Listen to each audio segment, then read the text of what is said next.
Сәлеметсіздер ме? Мен каналыма қош келдіңіздер. Каналыма тіркеліп қойыңыздар. Осы каналда мен сіздермен зейнетақы бойынша ақпараттармен бөлісіп отыратын боламын. Бүгінгі видеода сіздердің зейнетақы қорындағы ақшаңызға қанша инвестициялық табыс қосылды, оны қайдан көруге болады және суммасы қанша теңге болды, сол туралы толығырақ айтатын боламын. Ол үшін бізге осы Google-ға кіреміз. Сол жақта egov.kz деп жазамыз. egov.kz пен жұмыс істеу үшін міндетті түрде бізде N-Slide қосымшасы қажет, сонымен қатар ECP кілті болу керек. Осы екеуі болған жағдайда сіздер үйден отырып осы құжатты ала алатын боласыздар.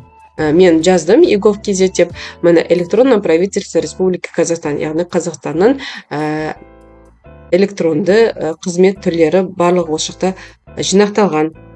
Осыны басамын. Енді бізде тілді таңдау қажет. Қазақ тілін таңдаймыз.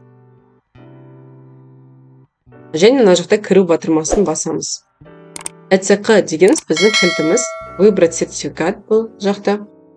Мына жақта кілттің тұрған жерін көрсетуіміз керек.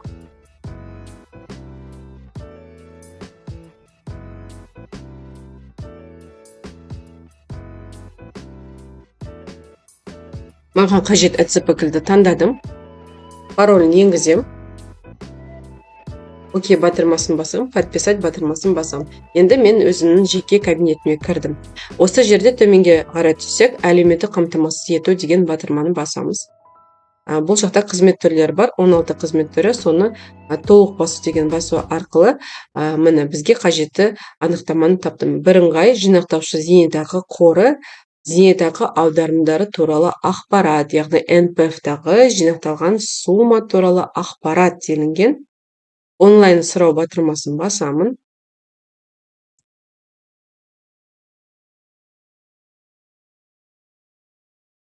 Мына жерде қол қою және анықтама алу. Бұл жақта біз мерзімді көрсетпейміз, жай ғана осы батырманы басамыз.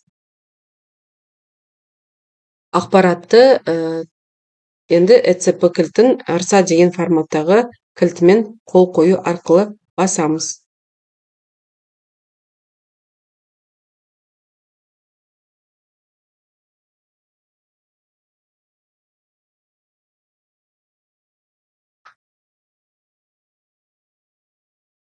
Окей батырмасын басамыз, подписать деп басамыз.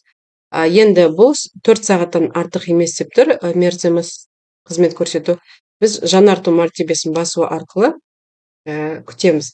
Ал енді бұл күту қажет болып тұр, ал мен бұл құжатты алдын ала алып қойғам, сол себепті бұл құжаттың жауабы жеке кабинетте болады. Мен жеке кабинетті басамын, кіріс дегенді басамын. Менде бұл жақта міне аяқталды деп тұр. Мынау анықтаманы басу арқылы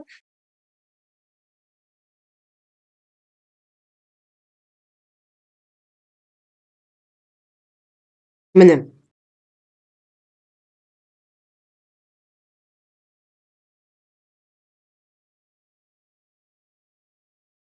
жеке кабинетке барамыз, кіріс дегенді басамыз.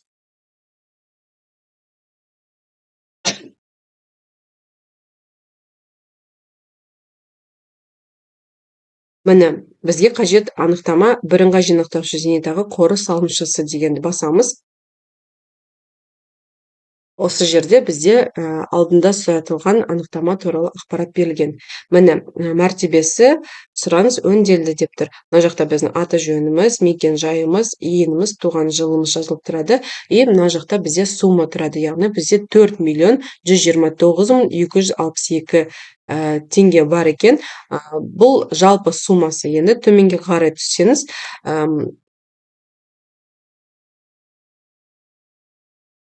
міне төменге қарай түссеңіз, бізде жазылып тұр, бізде инвестициялық табыс 339 мың. Бізде инвестициялық табыс, мына жақта бізде міне төменгі жағына түссеңіздер, міне қараңыздар, суммасы бізде яғни 3.507.956 теңгені құрайды. Соның ішіндегі бірыңғай жинақтаушы зейнетақы қоры ашылған күннен бастап инвестициялық табысымыз 1.542.672 теңгені құрайды. Яғни бізде бар жоғы 3.500.000 теңге болса, соның 1.542.672 теңгесі бізге үстінен қосылған инвестициялық табыс болып есептелінеді. Тура осылай сіздерде өздеріңіздің зейнетақы қорыңыздағы жинақталған ақшаға қанша инвестициялық табыс қосылды, сол туралы осы анықтамадан көре алатын боласыздар. Осындай тағы да пайдалы ақпараттар қажет болса, менің каналыма тіркеліңіздер, комментарий жазыңыздар, лайк басыңыздар. Келесі видеода кездескенше сау болыңыздар.